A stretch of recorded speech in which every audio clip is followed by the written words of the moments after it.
அனைவருக்கும் ஆனந்தமான இறைவணக்கம். ஆன்மீக சிவசொந்தங்களே, காளி தேவியை வீட்டில் வணங்கலாமா?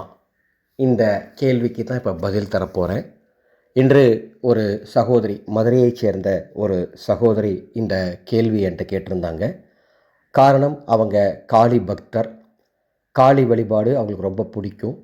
ஆனால் வீட்டில் செய்யக்கூடாதுன்னு என்னை எல்லாரும் பயன்படுத்துகிறாங்க. சாமி, நான் இந்த வழிபாடை வீட்டில் செஞ்சால் எனக்கு ஏதாவது பிரச்சனை வருமா, என் குடும்பத்துக்கு ஏதாவது பிரச்சனை வருமா சாமி, கொஞ்சம் இதை பற்றி ஒரு விளக்கம் கொடுங்க சாமி அப்படின்னு கேட்டிருந்தாங்க. அவர்களுக்கு விளக்கம் தரவும், இதே மாதிரி சந்தேகம் பல பேருக்கு இருக்கும் அல்லவா, அத்துணை பேருக்கும் விளக்கம் தரவும் இந்த ஆடியோ பதிவு செஞ்சுருக்கேன். ஆடியோவை முழுமையாக கேளுங்க. ஒரு வேண்டுகோள், இந்த ஆடியோவை வண்டி வாகனங்களில் போயிட்டுருக்கும்போது கேட்க வேண்டாம். ஏதாவது ஓரிடத்தில் அமைதியாக அமர்ந்து கேளுங்க. காரணம், இந்த ஆடியோவில் காளி தேவியினுடைய பெயர்களை சொல்லும் பொழுது உங்களுக்குள் ஒரு விதமான சிலிர்ப்பு உண்டாகும். அதுதான் அன்னையின் சக்தி. எனவே ஒரு இடத்தில் அமைதியாக அமர்ந்து, சத்தமில்லாத இடத்தில் அமர்ந்து இந்த ஆடியோவை கேளுங்க. காளி தேவி உக்கிரமான சக்தி. காளி தேவி வடிவத்தை பார்த்தாலே பொதுவாக எல்லாருக்கும் பயம் வரும். அந்த காளி தேவியை வீட்டில் வச்சு வணங்கினா குடும்பத்துக்குள்ளே சண்டை சச்சரவு வரும் அப்படிங்கிற ஒரு கருத்து இருக்குது. முற்றிலும் தவறான கருத்து. அதே மாதிரி காளி தேவி வழிபாடு முறைப்படி செய்யலினா காளி தேவி நம்மளை தண்டிச்சிருவா அப்படிங்கிற ஒரு கருத்தும் இருக்குது. அதுவும் மிக மிக தவறான ஒரு கருத்து. காளி தேவி வழிபாடை செய்யணும்னா அசைவ பலி கொடுக்கணும், அதனால் வீட்டில் வச்சு வணங்கக்கூடாது, அதுவும் தவறு. அதே மாதிரி காளி தேவி மயான தெய்வம், அவளை வீட்டில் வச்சு வணங்கினா தேவையில்லாத குடும்பத்தில் விரய செலவுகள் வரும் அப்படின்னு சொல்கிறாங்க, அதுவும் தவறு. இந்த மாதிரி நிறைய விஷயங்கள் இருக்குது. காளி தேவி பற்றி அப்படி பண்ணக்கூடாது, இப்படி பண்ணக்கூடாது அப்படின்னு நிறைய கட்டுக்கதைகள் சொல்லிட்டு இருக்காங்க. காளி தேவி என்பவள் கருணையின் வடிவம். காளி தேவி யாரு, எங்கிருந்து வந்தா? அசுரனை அழிப்பதற்காக தோன்றிய அவதாரம். யாரிடத்திலிருந்து? அன்னை பார்வதி தேவியிடமிருந்து அவதரித்த ஒரு அவதாரம். இந்த உலகத்தை காத்து ரட்சிக்கும் என் அப்பன் ஈசனின் துணையான பார்வதி தேவியிடமிருந்து ஒரு சக்தி வெளியே வருதுன்னா, அந்த சக்தி எப்படி மனிதர்களுக்கு தீங்கு செய்யும்? சிந்தித்து பாருங்கள். அந்த சக்தி அழிக்கும் சக்தி தான். எதை அழிக்கும் சக்தி? அசுரர்களை, அதாவது தீயவற்றை அழிக்கும் சக்தி தான் காளி சக்தி. மனிதனுக்குள் இருக்கக்கூடிய அகங்காரம், பயம், தீய எண்ணங்கள் அத்துணையும் அழிக்கும் சக்தி.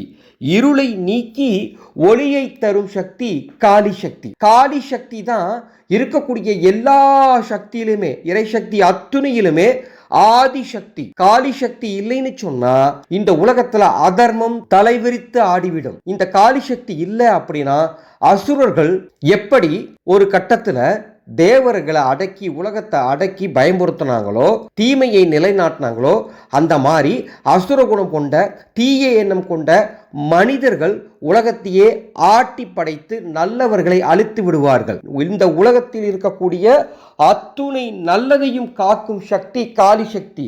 இந்த காளி சக்தியை வீட்டில் வச்சு வணங்குறதுனால உங்க வீட்டுக்கு பிரச்சனை வந்துடும், சண்டை வந்துடும், விரைய செலவு வந்துடும்.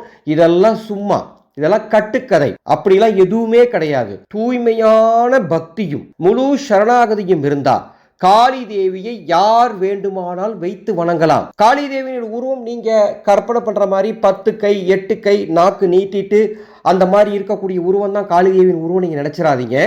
அது அசுரனை வதம் செய்த போது இந்த உலகத்திற்கு காட்சி தந்த உருவம். ஆனா சாந்த காளி, சாந்த ரூபமாக, சாந்த சுரூபிணியாக, தட்சிண காளியாக, பத்ர காளியாக, இப்படி பல ரூபத்தை காளி காட்சி தருகின்றார். இப்ப நான் நிறைய தெய்வ பெயர்களை சொல்றேன். அந்த தெய்வ பெயர்கள் எல்லாமே காளி தான். மகா காளி, தட்சிண காளி, ருத்ர காளி, அகோர காளி, மயான காளி, பத்ர காளி, எட்டுக்கை காளி, சாமுண்டி, துர்கா தேவி, லலித திரிபுர சுந்தரி, சம்ஹார காளி, சண்டிகா, கௌஷிகி, ரக்த காளி, உச்சிஷ்ட காளி, தாரா, பைரவி, சின்னமஸ்தா, தூமாவதி, பகலாமுகி, மாதங்கி, கமலா, ஆதிபராசக்தி, சூலினி, சூதினி, சொரூபினி, நிகம்ப சூதினி, யோக பிடாரி, தாண்டவ காளி, சுகாசன காளி, ஆத்யா காளி, சுக்யா காளி, சம்போதினி, கால சங்கர்ஷினி, சித்தி காளி, சிந்தாமணி காளி, கமகால காளி, ஹம்ச காளி, ஷியாமா காளி, சந்ததி காளி, காமாக்கியா தேவி, இப்படி காளிக்கு பல பெயர்கள் இருக்கு.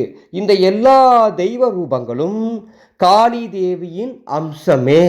எனவே அன்பு சொந்தங்களே, காளி தேவி வழிபாட்டை செய்யறது எந்த விதமான பாதிப்பையும் உங்களுக்கு தராது.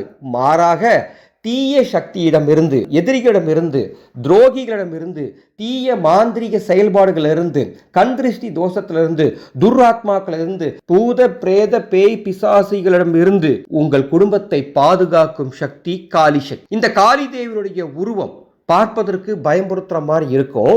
ஆனா இந்த காளி தேவியுடைய உருவத்திலேயே மிகப்பெரிய ஒரு சூட்சமம் இருக்கு.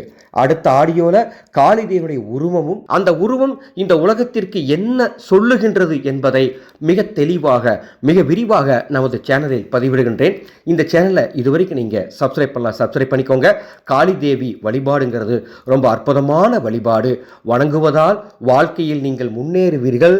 எந்த விதமான பாதிப்பும் உங்களுக்கு வராது. எந்த விதமான மூட கருத்துக்களையும் அன்பு கூர்ந்து நம்ப வேண்டாம் என்று இந்த ஆடியோவின் மூலமாக உங்களுக்கு பதிவு செய்கின்றேன். அன்பு சொந்தங்களே, இறுதியாக ஒரே ஒரு தகவலை சொல்லிட்டு இந்த ஆடியோ நிறைவு பண்ணிக்கிறேன்.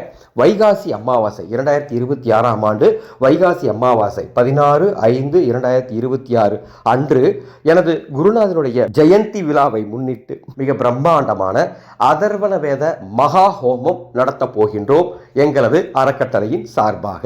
இந்த ஹோமத்தில் குலதெய்வ பூரண கும்பம் என்ற ஒரு அற்புதமான செம்பினால் ஆன கும்பத்தை அதர்வண வேத முறைப்படி கட்டி தரப்போகின்றேன்.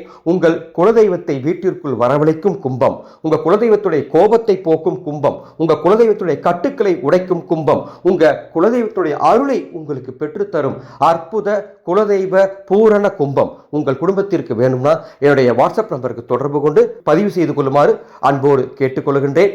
மேலும் விவரங்கள் அறிய வாட்ஸ்அப் எண்ணுக்கு தொடர்பு கொள்ளுங்கள். மீண்டும் அடுத்த ஒரு பதிவில் சந்திக்கின்றேன். ஆனந்த மலரட்டும், ஆனந்த ஒளி பரவட்டும்.